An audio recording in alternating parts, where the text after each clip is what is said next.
Boa noite, gente, tudo bem? Marilísia, né? Marilísia, o Ricardo, Giane.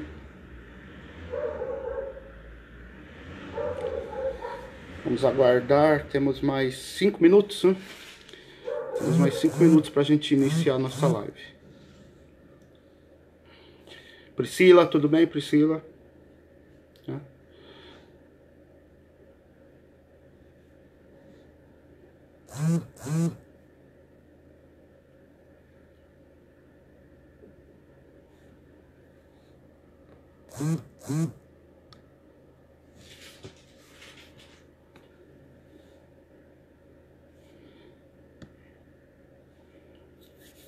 Obrigado, Gi.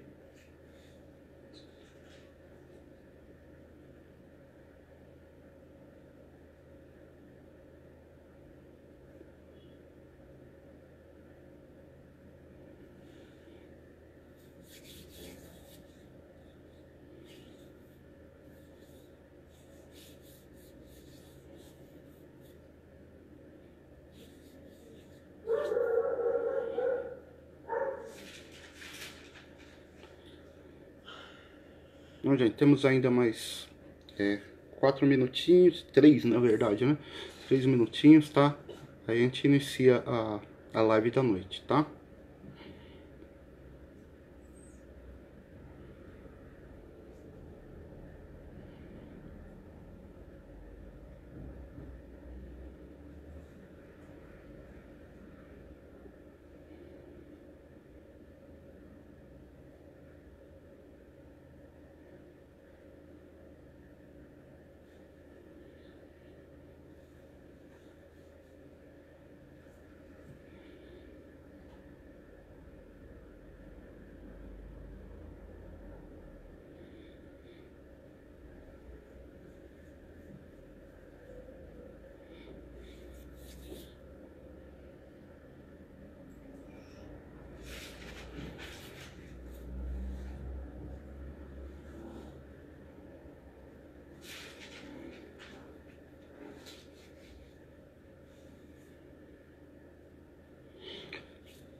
Mais 2 minutinhos, tá?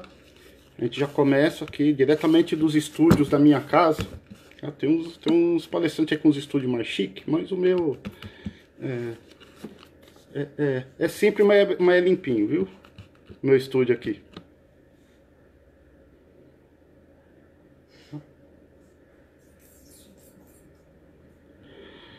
Quem mais tá aqui é Cida Guariz. Oi, Cida. Tudo bom, Cida? Tudo joinha?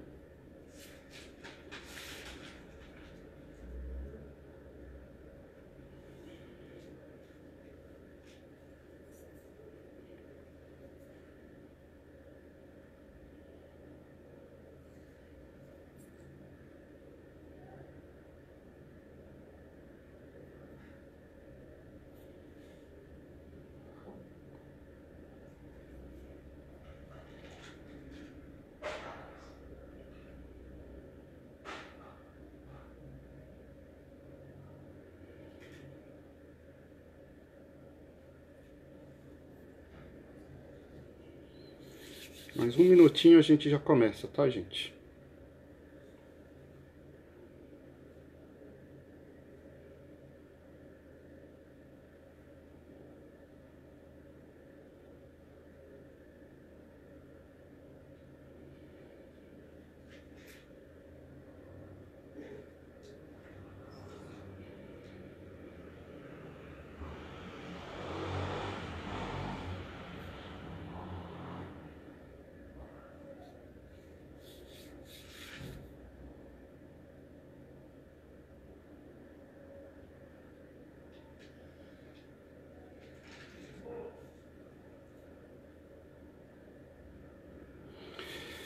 Bom, boa noite, gente, tá? Espero que esteja tudo bem com vocês também, tá? Eu continuo mesmo, né? Mas os meus cabelos cada vez mais brancos, né?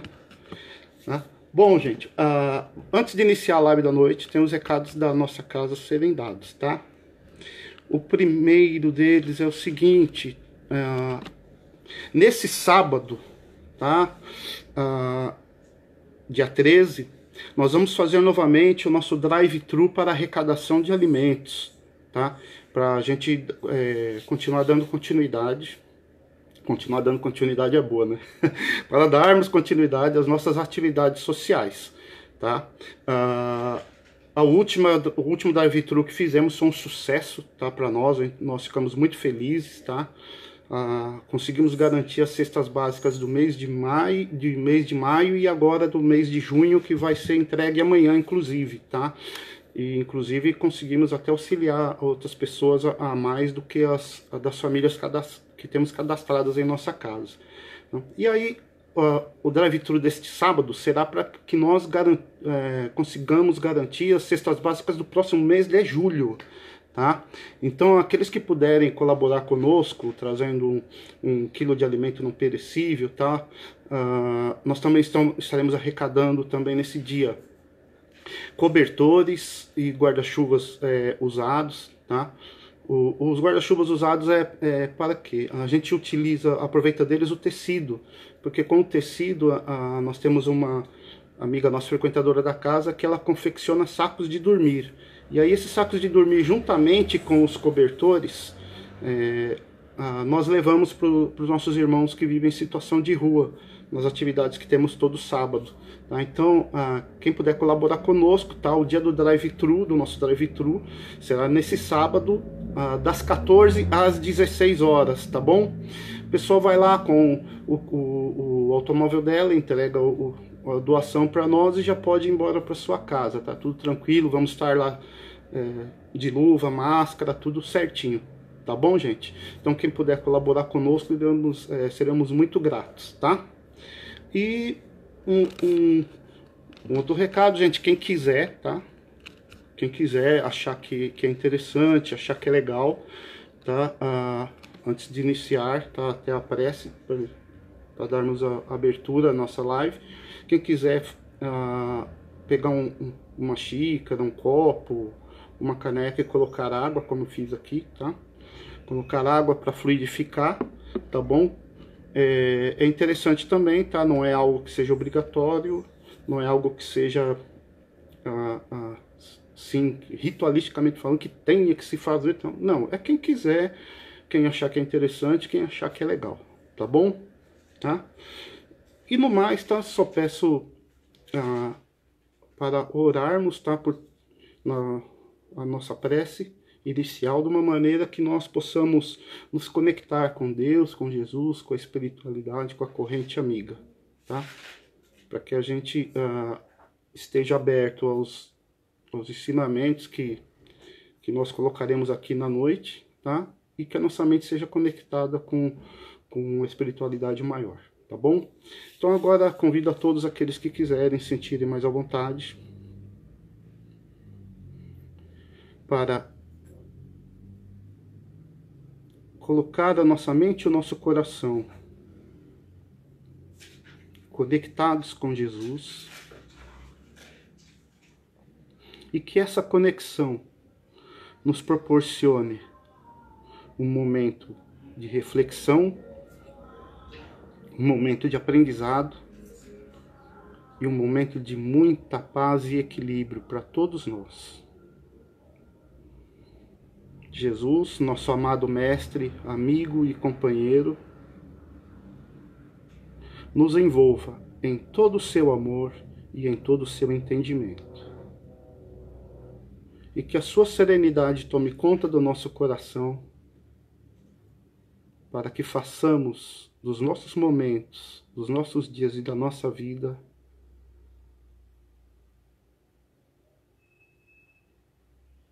minutos, horas, dias e anos de muito aprendizado e de muita alegria nos rostos das outras pessoas que convivem conosco. Graças a Deus. Bom, gente, uma boa noite novamente para todos, para quem está entrando agora, na verdade, tá? Tem pessoa até que acabou de falar aqui, tô vendo aqui, que tá dizendo que eu tô mais gordinho, né? É verdade. Vamos ficando, né? Ficando em casa, né? Imagina só, né? Tá. Bom, vamos lá, gente. O trecho que nós vamos estudar na noite de hoje, é o seguinte. Está no Evangelho segundo o Espiritismo, capítulo 1 do Evangelho segundo o Espiritismo. Eu não vim destruir a lei, tá? Mas propriamente vamos falar a respeito de Moisés, tá bom? Mas primeiramente, vamos falar desse item aqui, eu não vim destruir a lei, que foi uma passagem que Jesus falou lá nos Evangelhos, tá? Ele disse o seguinte: não penseis que vim destruir a lei ou os profetas. Eu não vim destruí-los, mas dar-lhes cumprimento. Porque eu vos digo em verdade que o céu e a terra não passarão antes que tudo que está na lei não seja cumprido perfeitamente, até um único J e um só ponto. São Mateus, capítulo 5, versículo 17 a 18. Aí vamos lá, tá? Antes de adentrarmos para falar sobre Moisés, né? Sobre o personagem bíblico Moisés, vamos falar a respeito desse trecho aqui. Por que Jesus falou, não penseis que vim destruir a lei ou os profetas?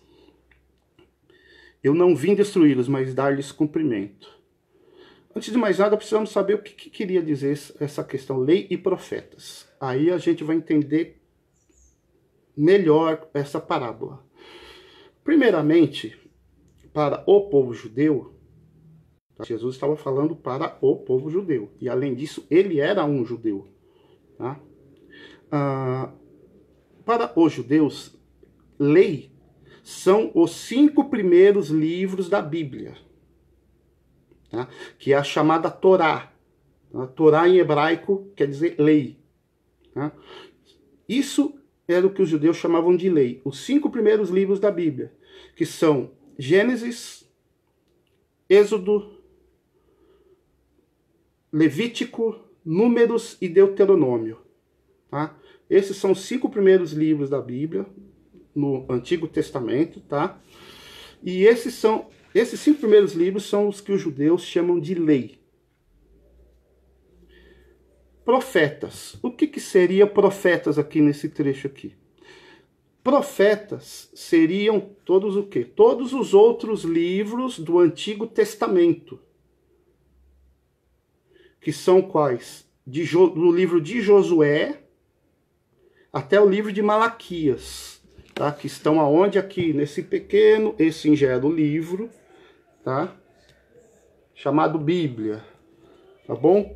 Que se divide da seguinte forma: Antigo Testamento e Novo Testamento. Tá? Novo Testamento começa do Evangelho segundo Mateus até o livro do Apocalipse de João, tá? Esses são o Novo Testamento. Tá? Mas estamos falando aqui do Antigo Testamento, porque na época de Jesus não existia Novo Testamento, só existia Antigo Testamento. Tá? Então, lei era os 5 primeiros livros, lei, Gênesis, Êxodo, Levítico, Números e Deuteronômio. E profetas eram todos os outros livros, de Josué até o livro de Malaquias. Tá? Isso era que os judeus chamavam lei e os profetas, ou seja, todos esses livros do Antigo Testamento. Então, o que Jesus estava colocando aqui? Estava dizendo que ele não veio destruir o que estava escrito no Antigo Testamento, a lei e os profetas. Ele estava vindo para dar cumprimento às Escrituras, na verdade, e não para destruir as Escrituras. Estava deixando claro para todos o quê? Que não ia dizer para as pessoas assim, olha, tudo isso que foi ensinado para vocês até agora, pode jogar tudo fora, que agora eu estou trazendo coisa nova e não tem a menor importância. Né? Pode jogar tudo fora, o que eu estou trazendo agora é coisa nova e tudo que foi ensinado para vocês até eu chegar aqui não tem mais necessidade. Pode jogar tudo no lixo. Não, ele estava dizendo ao contrário, que ele estava vindo para cumprir o que o que havia sido colocado nas Escrituras em todos esses livros. Tá? É isso que ele está dizendo nesse trecho aqui. E por que eu estou falando sobre isso? Porque Moisés é o personagem bíblico mais importante do Antigo Testamento. E o Antigo Testamento, para muitos espíritas, é colocado equivocadamente como algo que não tem importância, como algo que não precisa ser estudado, como algo que tem que ser colocado de lado, que é perda de tempo. Não, não é nada disso. O próprio Jesus diz aqui no Evangelho que tinha sim sua importância, tanto que ele iria dar cumprimento a tudo que estava sendo escrito lá. Né? Portanto, para muitos, estudar o Antigo Testamento da Bíblia, para muitos de nós, não, para todos nós, também tem a sua importância. Até porque, para se entender o Evangelho, para se entender os trechos do Evangelho, as coisas que Jesus trouxe, tudo que ele colocou, é necessário que você tenha o conhecimento do Antigo Testamento, porque existem coisas aqui. Vamos falar o que é verdade, gente. Quando vocês fazem o Evangelho no lar, na casa de vocês, os que fazem, tá? Vamos supor, vamos colocar aqui. Vamos supor que vocês façam o Evangelho no lar, na casa de vocês. Quando vocês abrem um trecho do Evangelho, vocês realmente entendem o que está escrito lá? De verdade? Ou geram vários pontos de interrogações na cabeça de vocês sobre o que está escrito aqui? O que Jesus quis dizer com isso aqui? Surgem vários pontos de interrogações, que eu sei. Surgem várias dúvidas, várias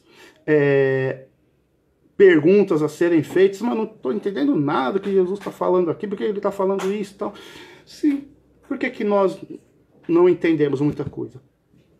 Porque muitas das coisas que estão no Evangelho, para que você se compreenda e seja entendido, é necessário que você saiba o Antigo Testamento.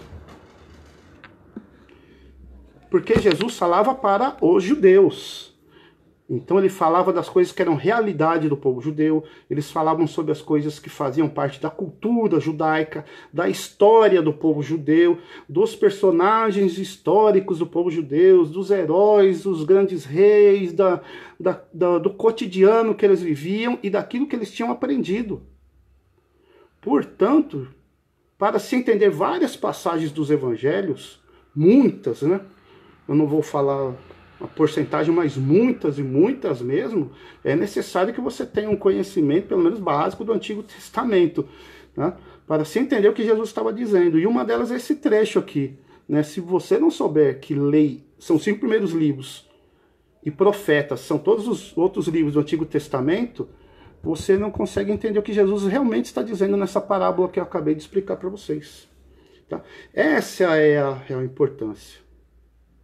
Tudo bem? E aonde que entra Moisés nessa? Agora sim vamos entrar no personagem bíblico Moisés.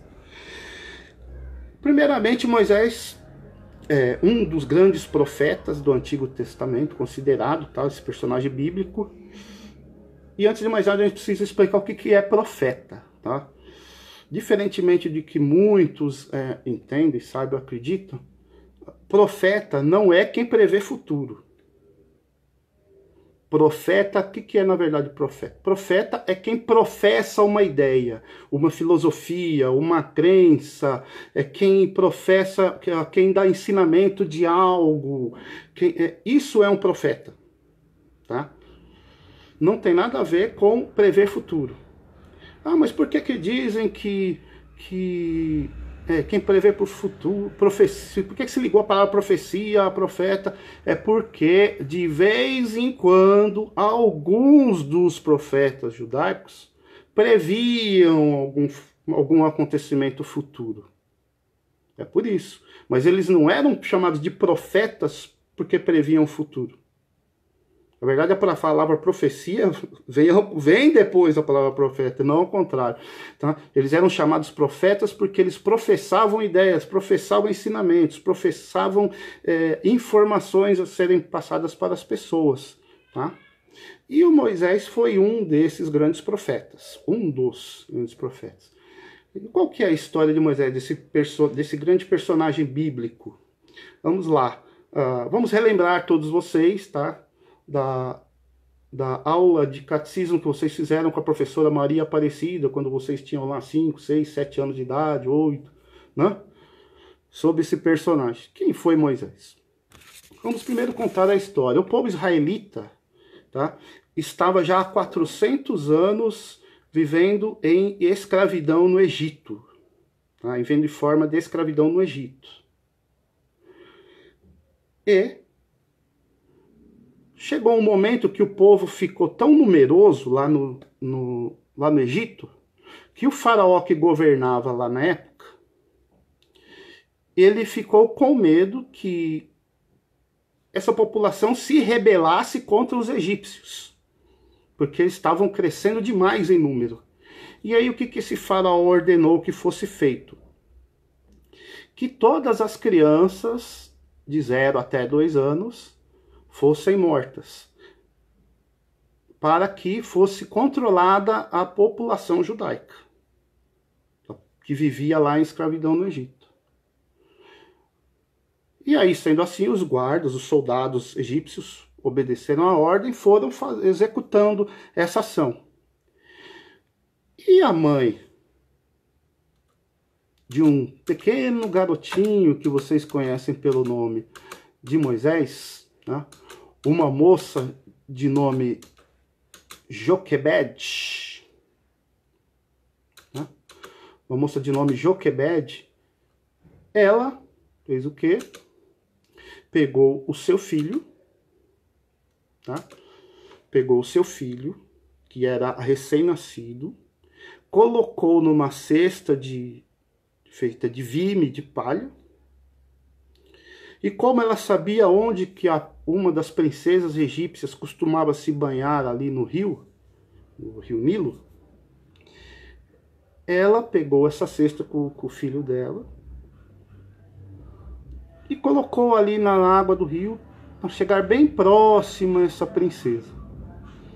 E aí, como a princesa estava com a sua serva se banhando no rio, ela viu o cesto boiando ali naquele rio e verificou que dentro desse cesto tinha um bebê. E como essa princesa egípcia ainda não tinha filhos, ela acabou adotando como seu próprio filho essa criança que foi encontrada nesse rio dentro desse cesto. Então a Joquebed acabou salvando o seu filho, colocando dentro de uma cesta de vime, de palha, e deixando que fosse encontrado por essa princesa egípcia. Então essa princesa egípcia acabou batizando Moisés com o seguinte nome, com esse nome, né? Desculpa, o bebê com o nome de Moisés, tá? Que quer dizer, que é um nome que provém de lá do Egito, da língua egípcia, né? Tá? Porque ele foi encontrado por uma princesa egípcia, e foi ela que batizou ele, né? Com esse nome, que colocou esse nome nele. E Moisés, que quer dizer, eu o tirei das águas. Isso é o que quer dizer esse nome, Moisés, eu o tirei das águas. E aí, depois que ela foi lá, encontrou esse bebê, adotou, criou como sendo seu filho. Moisés foi criado no palácio egípcio como sendo um dos príncipes, né? Filho da princesa, um dos príncipes do palácio.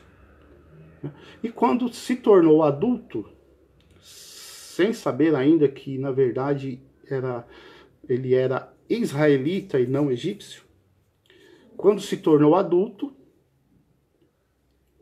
ele, uma certa vez andando pelas terras do Egito, viu que um dos soldados egípcios estava espancando muito, quase que até a morte, um dos escravos israelitas. E ele, condoído com aquilo, ele ficou sensibilizado com aquela situação, que ele foi lá defender esse escravo, esse israelita. E nessa situação que ele acabou indo lá defender, acabou que, de uma forma até trágica, matou por acidente o soldado egípcio. Este soldado egípcio. E como uma das leis do Egito da época era que toda pessoa que fosse pega cometendo assassinato, cometendo homicídio, era condenado à morte, independente de quem fosse, Moisés, se vendo naquela situação, fugiu para o meio do deserto e foi embora. E aí ele chegou até uma outra terra, tá? Uma terra distante, onde encontrou uma pequena tribo que era liderada por um senhor chamado Jetro. E lá passou a morar nessa tribo, né? Foi aceito nessa tribo desse senhor chamado Jetro, e acabou se apaixonando pela filha desse senhor chamado Jetro, por uma moça chamada Séfora.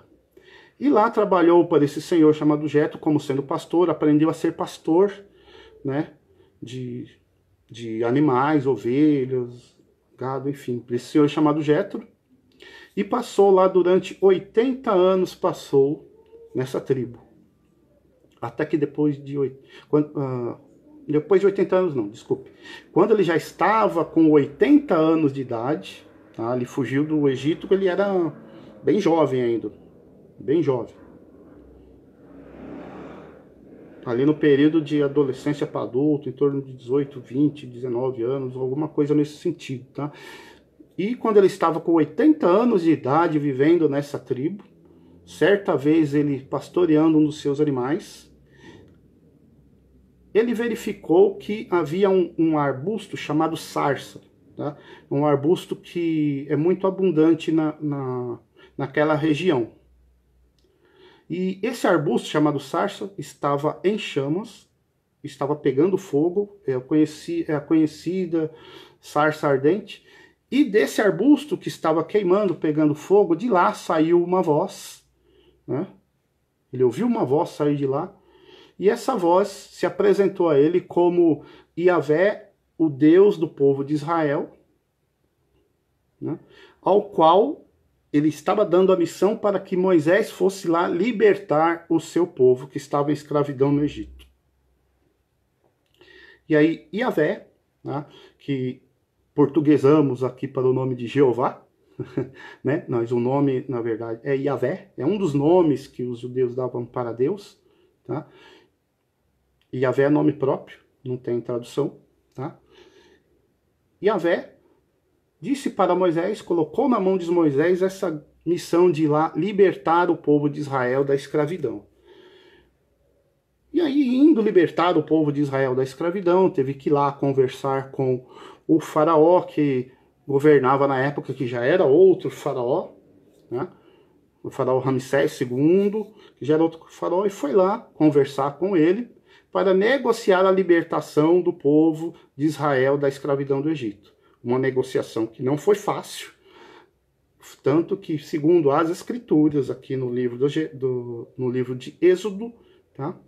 No livro de Êxodo, aqui na Bíblia, então se coloca que a negociação foi dura, foi difícil, e para que se tivesse êxito, foi necessário que acontecesse as famosas 10 pragas. Tá? As famosas 10 pragas, até que na 10ª praga, o faraó acabou cedendo e o povo de Israel foi liberto, tendo como líder Moisés. E aí vem os fatos da travessia do Mar Vermelho, que na verdade não foi Mar Vermelho, né? Foi num outro local chamado Mar dos Juncos, né?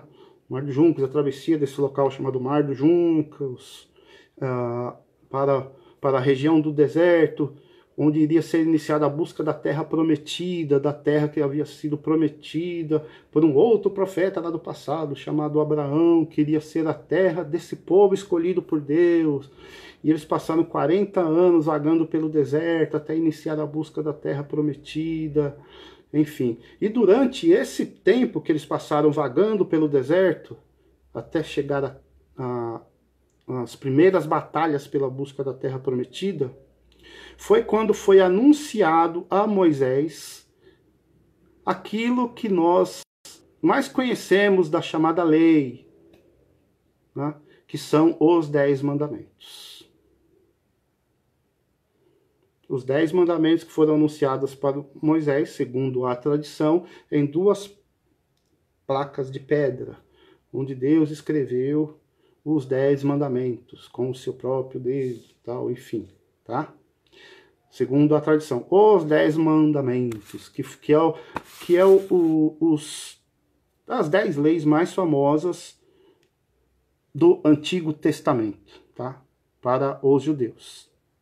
E esses 10 mandamentos, os judeus não seguem apenas esses 10 mandamentos. Na verdade, os judeus seguem 613 mandamentos. Mas esses 10 são os 10 mais famosos, né?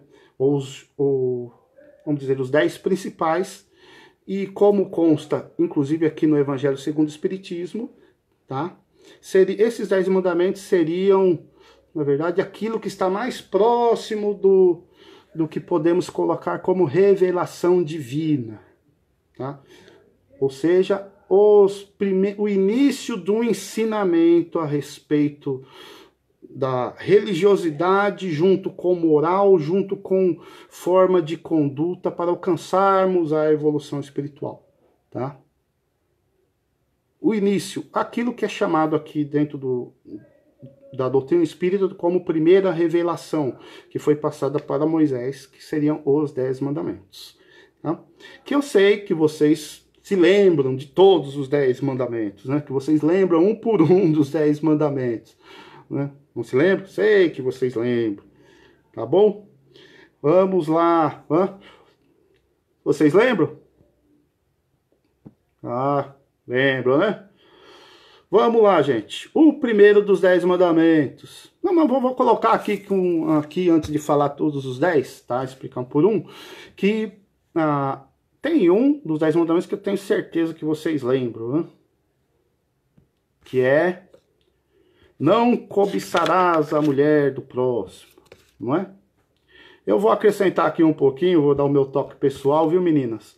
Tá? Não é só não acrescentar a mulher não cobiçarás a mulher do próximo, também não é. É não cobiçarás o homem da próxima também, tá? Mas já nós vamos falar desse mandamento aqui, tá? Vamos explicar um por um dos 10 mandamentos, que seria a primeira, chamada primeira revelação. O primeiro mandamento, vou pegar aqui até da própria Bíblia aqui, tá bom? O primeiro mandamento. Prestem atenção e a gente vai conversando junto aqui. Primeiro mandamento. Não terás outros... Eu sou Yahvé teu Deus, que te fez sair da terra do Egito, da casa de escravidão. Não terás outros deuses diante de mim.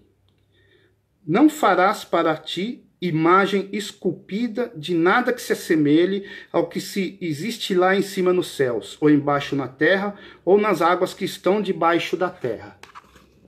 Esse seria o primeiro mandamento.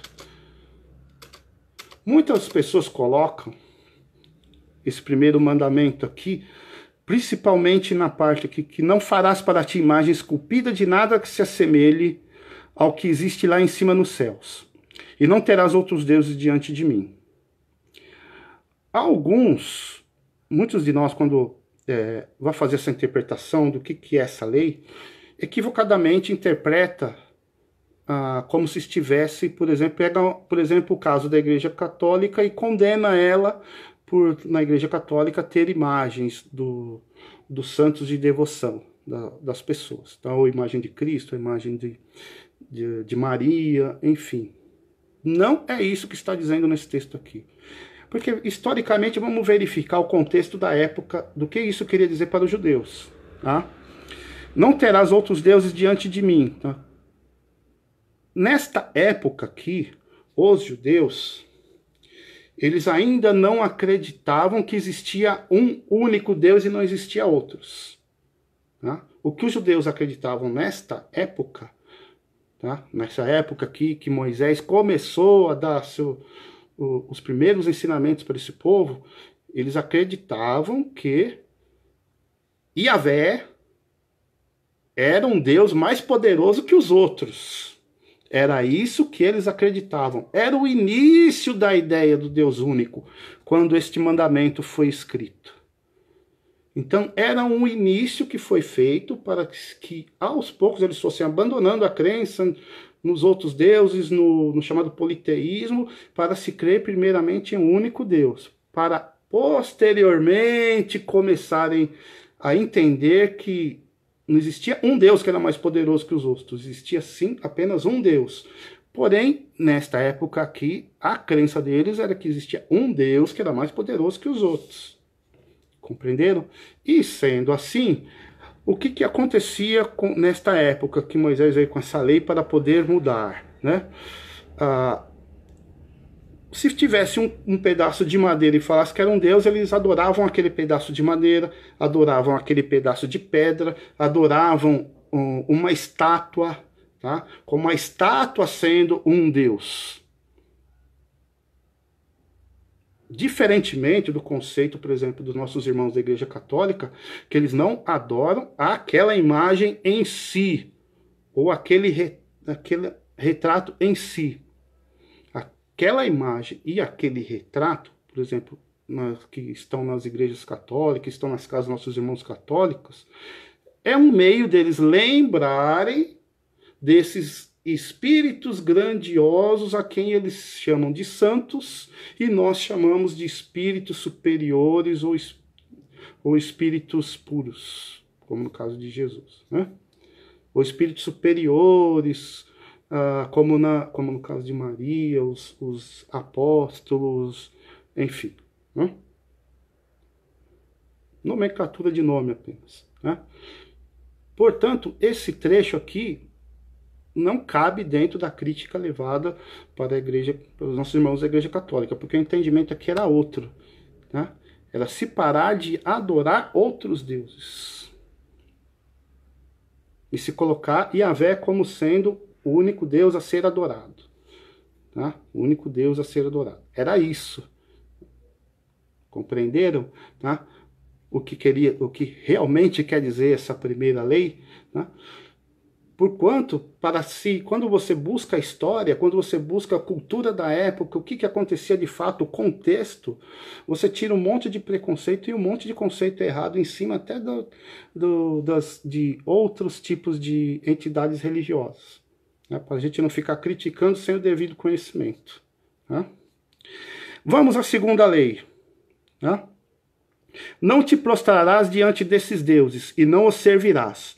Porque eu, Yahvé, teu Deus, sou um Deus ciumento, que puno a iniquidade dos pais sobre os filhos até a terceira e a quarta geração dos que me odeiam, mas que também ajo com amor até a 1000ª geração para com aqueles que me amam e guardam os meus mandamentos. É até um pouco radical aqui a ideia de Deus, mas porque naquele tempo, naquela época, um povo ignorante, um povo bruto, um povo cheio de violência, muito mais do que nós somos hoje, né? Ainda somos muito violentos, mas naquela época nem se fala, né? Então era necessário para que o povo temesse ainda um Deus.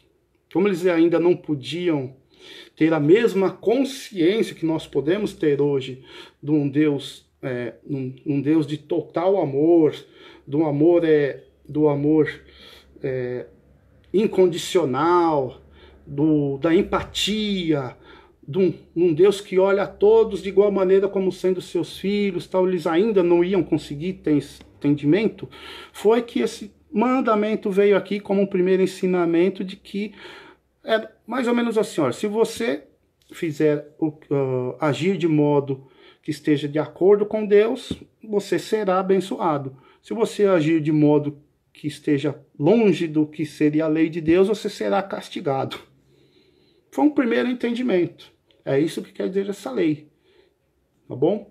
Para nós hoje já podemos verificar Deus de uma outra forma, entender a Deus de uma outra forma. Não como um Deus do castigo, mas sim um Deus que criou uma lei chamada lei de causa e efeito, lei de ação e reação. Ou seja, aquilo que você plantar será aquilo que você colher. Tá? Vamos ao terceiro mandamento. Não pronunciarás em falso o nome de Yahvé teu Deus, porque Yahvé não deixará impune aquele que pronunciar em falso o seu nome. Esse trecho aqui, esse mandamento, diferentemente do que muitos pensam, não está querendo dizer, eu não posso falar pelo amor de Deus, que eu estou falando o nome de Deus em vão. Eu não posso dizer, meu Deus do céu, para alguém ou para alguma coisa, porque eu estou falando o nome de Deus em vão. O que esse mandamento está dizendo aqui não é isso. O que esse mandamento está nos propondo, nos dizendo assim, não pronunciarás o nome de Deus em mentiras, em calúnias, em difamações a outras pessoas, né? Você não usará o nome de Deus para mentir, para caluniar, para obter vantagens. É isso que esse trecho está querendo dizer, né? Coisas que nossos irmãos abençoados de Brasília, por exemplo, adoram fazer, né, ultimamente, né? Não é verdade? É isso que esse trecho quer dizer, para que você não utilize o nome de Deus dentro das suas... daquilo que você quer colocar como obtenção vantajosa em detrimento de outro, na hora de mentir para outra pessoa, na hora de caluniar outra pessoa, difamar outra pessoa e espalhar fake news, né? Que hoje, vamos falar dos tempos de hoje, espalhar fake news, usando Deus ali como argumento, né? Então, bem, é isso que esse trecho quer dizer, tá? Não pronunciar em falso o seu nome, ou seja, dentro de coisas mentirosas, caluniosas, coisas que não estão de acordo com o que realmente deve ser colocado Deus, ou as suas leis, ou as suas, os seus códigos de conduta que ele nos passa através dos grandes ensinamentos, dos grandes profetas religiosos, dos grandes professores das instituições religiosas, dos grandes líderes religiosos que já passou por esse mundo e que ainda estão por aqui, tá? Vamos a outra lei aqui, dos 10 mandamentos. Lembra-te do dia do sábado para santificá-lo. Tá? Trabalharás durante 6 dias e farás toda a tua obra. No 7º dia, porém, é o sábado de Yahvé teu Deus. Não farás nenhum trabalho, nem tu, nem teu filho, nem tua filha, nem teu escravo, nem tua escrava, nem teu animal, nem o estrangeiro que está em tuas portas, porque em 6 dias Yahvé fez o céu, a terra, o mar e tudo que ele contém.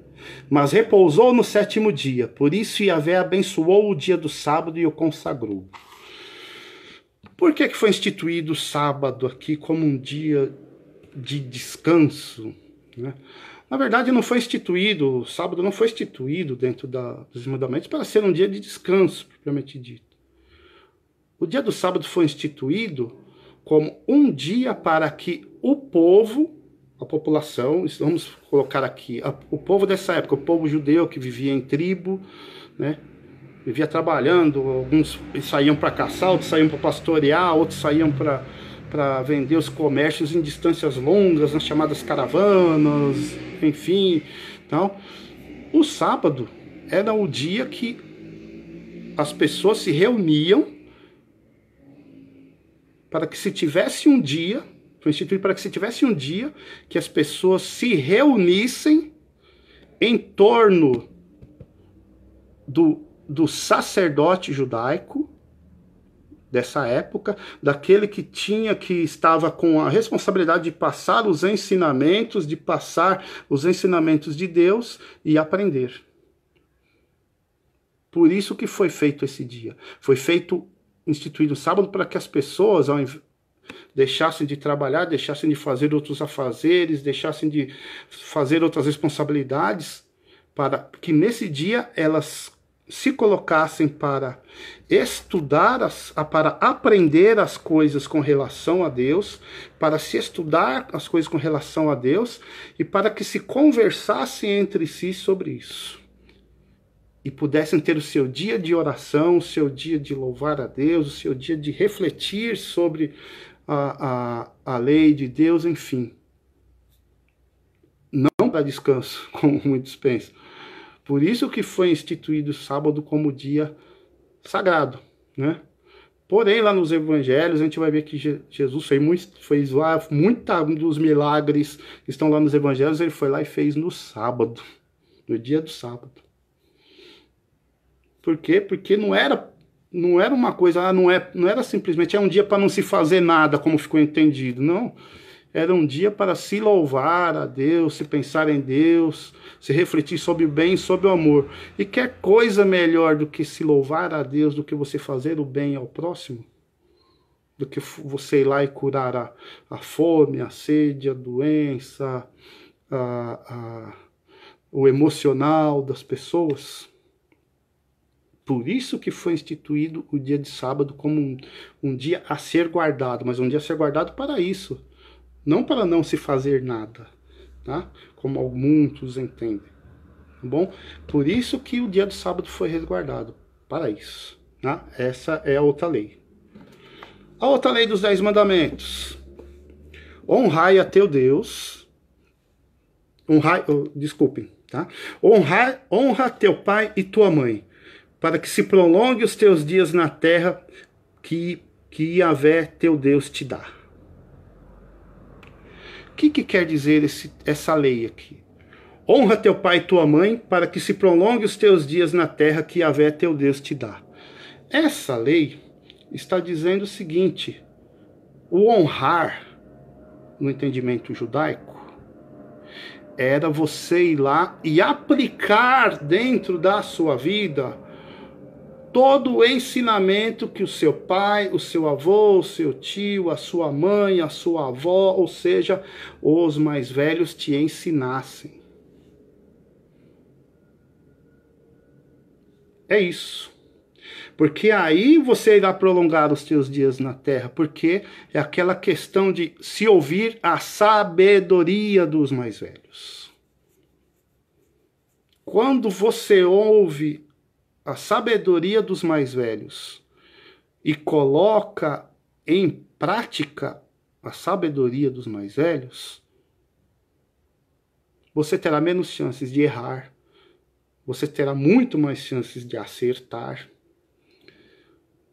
E aí você estará honrando teu pai e tua mãe, como está colocado aqui nessa lei, nesse texto. A sabedoria consiste no seguinte: no que consiste a sabedoria? Existem coisas que nós, quando vamos passar a sabedoria para os nossos filhos, o que será essa sabedoria que nós vamos passar para os nossos filhos? Aquilo que nós erramos e nós já vemos, nós vamos passar para eles. E isso facilitará a vida deles no futuro, fazendo com que se prolongue os dias deles na Terra. E não foi isso que aconteceu conosco? Quantas coisas nós hoje está muito mais fácil em nossas vidas, porque muitos de nós ouviram a sabedoria dos mais velhos e hoje está aplicando. Deixamos de errar muita coisa do passado porque aprendemos a ouvir a sabedoria dos mais velhos e ouvindo estamos aplicando, e isso facilita a nossa vida em muita coisa. Facilita demais, né? É isso que está dizendo essa lei. O honrar a teu pai e tua mãe seria, resumidamente, ouça a sabedoria dos mais velhos e a aplique, porque vai facilitar em muito a sua vida. Tá? A outra lei é o não matarás, né? Ela se explica por si mesma, né? O não matarás. Tá? Porém, vamos acrescentar um pouco aqui, dentro da nossa época, esse não matarás, não só a você ir lá tirar a vida do corpo físico de alguém, né? Mas também não matar sonhos, né? A gente vive matando os sonhos das pessoas, não matar a esperança das pessoas, né? Não matar a sede de conhecimento, da busca de conhecimento das pessoas, né? Não matar dentro das pessoas a empatia, não matar também nas pessoas o autocontrole, não matar nas pessoas a autoestima delas, né? Não é? A gente pode fazer com esse não matarás algo muito mais amplo, né? E não matar o amor dentro de nós, né? Também, né? Muitas vezes, quando nós vemos situações, acontecimentos de violência, de corrupção,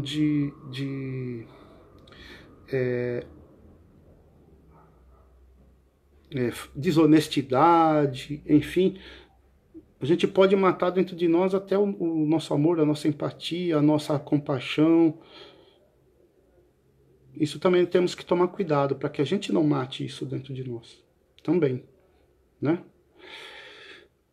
A outra lei, não cometerás adultério, tá? Que ela já se explica por si mesma, tá? Enfim, mas o adultério era muito mais amplo na mentalidade dos judeus naquela época. Não era só questão de casal, tá? Uma traição dentro ali dos cônjuges do casal. O adultério para eles era entendido de maneira mais ampla. Para você também não trair o seu amigo, não trair o seu líder, não trair o seu pai, não trair o seu exército, não trair o seu rei, não trair as leis de Moisés, não trair enfim, era muito mais amplo essa questão aqui, tá? A outra lei, não roubarás, né? Também se auto-explica, não é verdade?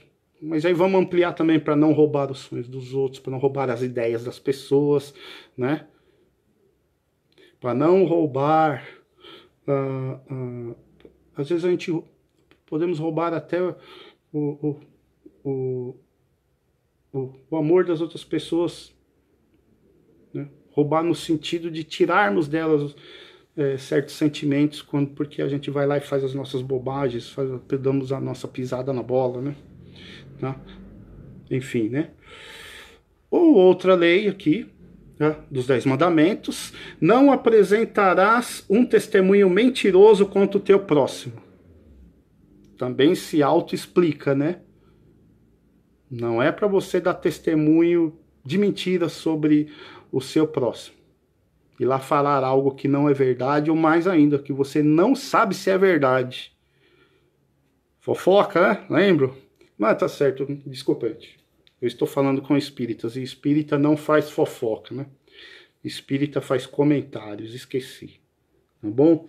Mas está falando disso. Não apresentar falso testemunho também não é somente, sei lá, aquela coisa de você ir lá testemunhar algo contra a pessoa, tal, que é mentira. Não, é também quando você passa para frente alguma história que você não tem certeza se é verdade. E senão você não sabe se realmente aconteceu, tá?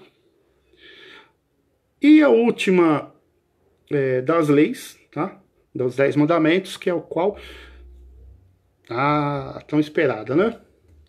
Vou ler aqui inteiro o que é.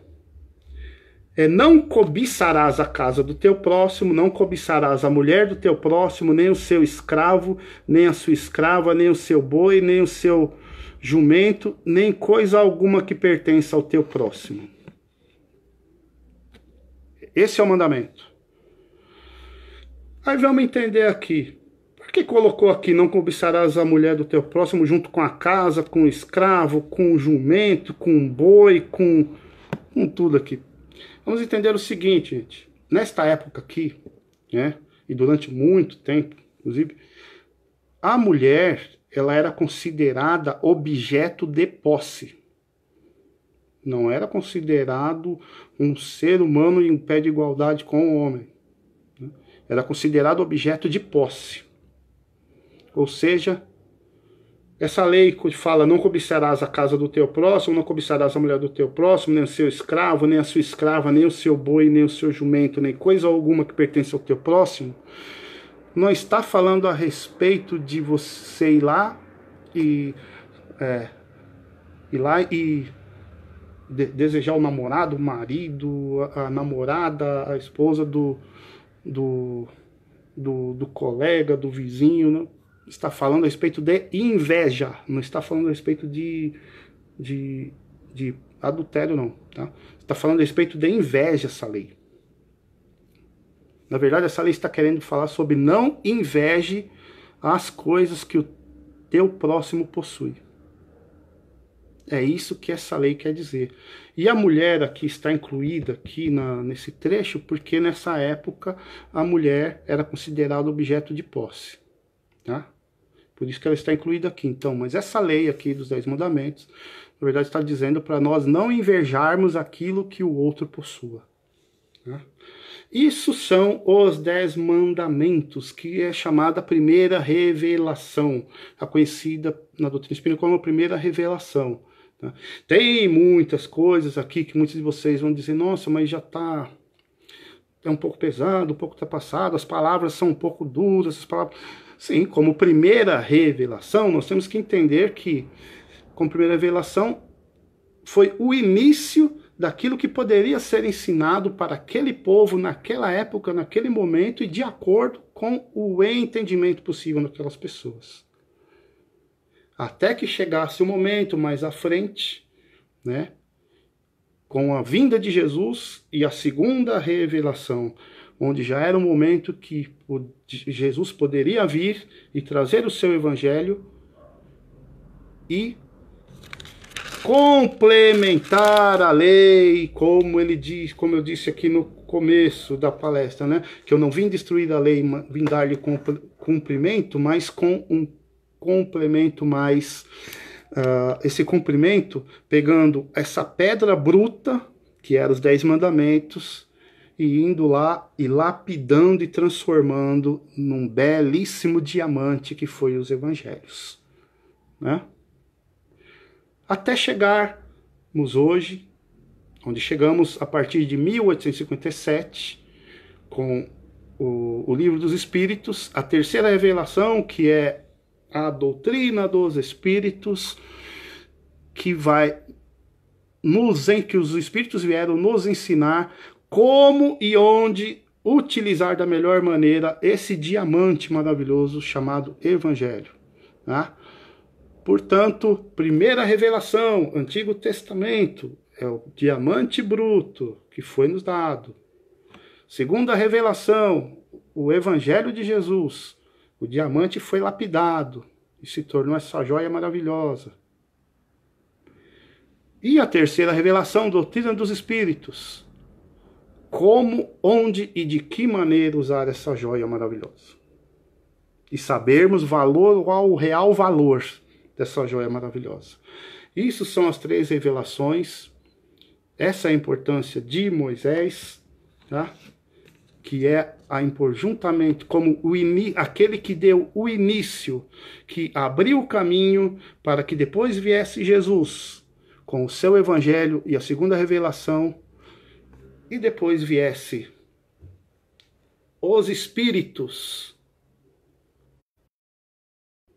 através do maravilhoso trabalho que Kardec nos proporcionou com a revelação maravilhosa da doutrina espírita. Nesse momento, gente, espero ter ajudado vocês na noite de hoje. Espero ter colocado as melhores palavras possíveis dentro daquilo que poderia ser dito diante dessa live de hoje, tá? Agradeço demais a atenção de todos vocês, tá? Na live dessa noite, tá? E, se Deus quiser, estaremos todos juntos para próximas lives.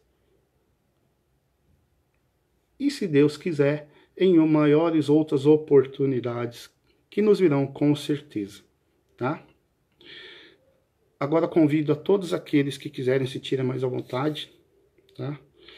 Vou pedir licença para vocês, tá? Para que nós possamos mandar vibrações a 2 pessoas, tá? Que estão necessitando muito das nossas vibrações, tá? Uma é uma moça chamada Carla Marques, tá? E outro é um rapaz chamado Wagner Tadeu Costa, tá? A moça teve um problema de saúde, tá? E por esse problema de saúde ela já está em casa, mas se encontra um pouco abalada emocionalmente, tá? E o nosso amigo Wagner Costa, Tadeu Costa, se encontra hospitalizado, né? Que nós possamos levar o nosso muito carinho de vibração a essas 2 pessoas e a todas as pessoas que nesse momento estejam também tão necessitadas quanto eles. Agora, aqueles que quiserem sentir mais à vontade podem fechar os olhos e levar o pensamento até Jesus.